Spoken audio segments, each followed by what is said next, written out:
আগের ভিডিওতে আমরা আঞ্চলিক ভূগোলের ভারত চ্যাপ্টারে কোন কোন কোশ্চেনগুলো ইম্পর্টেন্ট 2 নম্বরের মার্কসের জন্য, এই যে 2 নম্বরের সাজেশনের জন্য, সেইগুলো আমরা পড়েছিলাম।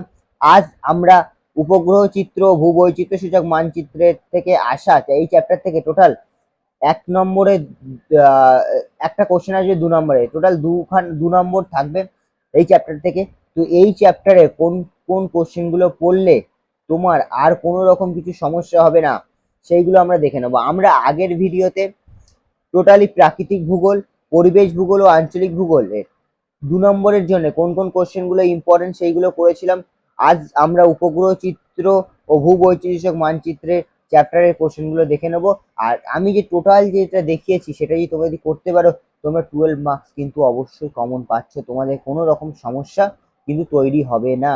এবং তোমরা এটা করলে তোমাদের সুবিধা হচ্ছে, তোমাদের টেস্টের জন্য আলাদা করে কিছু পড়তে হবে না, তোমাদের মাধ্যমিকের এক্সাম প্রিপারেশনে আলাদা করে কিছু পড়তে হবে না। তোমরা এই কোশ্চেনগুলোই করবে, দেখবে 2 নম্বরের দাগে মানে বিভাগ ঘতে, বিভাগ ঘ কি গ মেবি, তো ওই দাগে যে 2 নম্বরের কোশ্চেন আছে তাতে একটা কোশ্চেনও তোমাদের আর কোনো রকম কিছু সমস্যা তৈরি হচ্ছে না।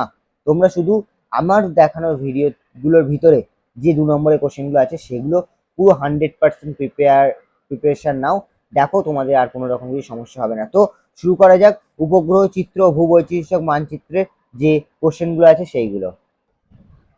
দেখো এই হচ্ছে, এখান থেকে একটা কোশ্চেন আসবে 2 নম্বরে। চ্যাপ্টারটা খুবই ছোট এবং খুবই নাম্বার তোলার জন্য খুবই উপযোগী। তো আমি কোশ্চেনগুলো তোমাদের দেখিয়ে দেই, 2 নম্বরের জন্য কোন কোনগুলো সাজেশন, এই চ্যাপ্টারে 2 নম্বরের কোশ্চেন কমন পাওয়ার জন্য কোন কোন কোশ্চেনগুলো পড়তে হবে সেগুলো দেখিয়ে দেই। তো ফার্স্ট একটা কোশ্চেন হচ্ছে উপগ্রহ চিত্র কি, এর দুটি গুরুত্ব লেখো। দূর সংবেদন কি, সেন্সর বা সংবেদন কি, সক্রিয় নিষ্ক্রিয় সেন্সর কি, জিও স্টেশনারি ও ভূসমলের উপগ্রহ কি।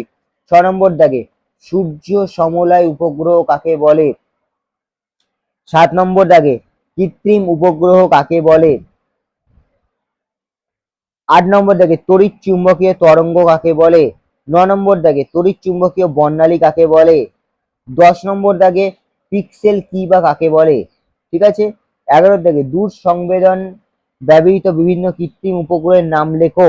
ভূবৈচিত্র্য সূচক মানচিত্র বা টোপোগ্রাফিক্যাল মানচিত্র কি। ভূবৈচিত্র্য সূচক মানচিত্রে দুটি গুরুত্ব লেখো। মিলিয়ন শীট কি। ভগ্নাংশ সূচক স্কেলের বা আরএফ এর ব্যবহার উল্লেখ করো। ইসরো এর পুরো নাম কি, পুরো নাম আর ইসরো এটা কি। ঠিক আছে, এই যে 16খানা কোশ্চেন, মানে তুমি ধরে নিলাম 15খানা, এই 15খানা কি 16খানা কোশ্চেন এই তোমরা ঠিকঠাক করতে পারো, আমি মনে করি উপগ্রহ চিত্র ভূবৈচিত্রিক মানচিত্র থেকে এর বাইরে কিন্তু আর কোনো আদার্স কিন্তু কোনো কোশ্চেন আসতে পারে না। যদিও আসে আমাদের রায়মার্টিন সলিউশন থেকে কিন্তু তোমরা দেখে দেখে করে নিতে পারবে, হয়তো একটা থেকে দুটো স্কুলের কোশ্চেন আলাদা আসতে পারে, তাছাড়া ম্যাক্সিমাম ক্ষেত্রে একই কোশ্চেন আসবে। তো আজকের ভিডিওটা এই পর্যন্ত। যদি ভিডিওটা ভালো লেগে থাকে তাহলে অবশ্যই লাইক কমেন্ট সাবস্ক্রাইব করে দিও। আমি আমার চ্যানেলে, এই পজিটিভ থিঙ্কিং চ্যানেলে 2 নম্বরের জন্য যা যা সাজেশন ভূগোলের দরকার সেগুলো আমি সব দিয়ে দিয়েছি, তোমরা ভিডিওগুলো চ্যানেলে গিয়ে ঢুকে দেখে আসতে পারো। তো দেখা হচ্ছে পরের ভিডিওতে।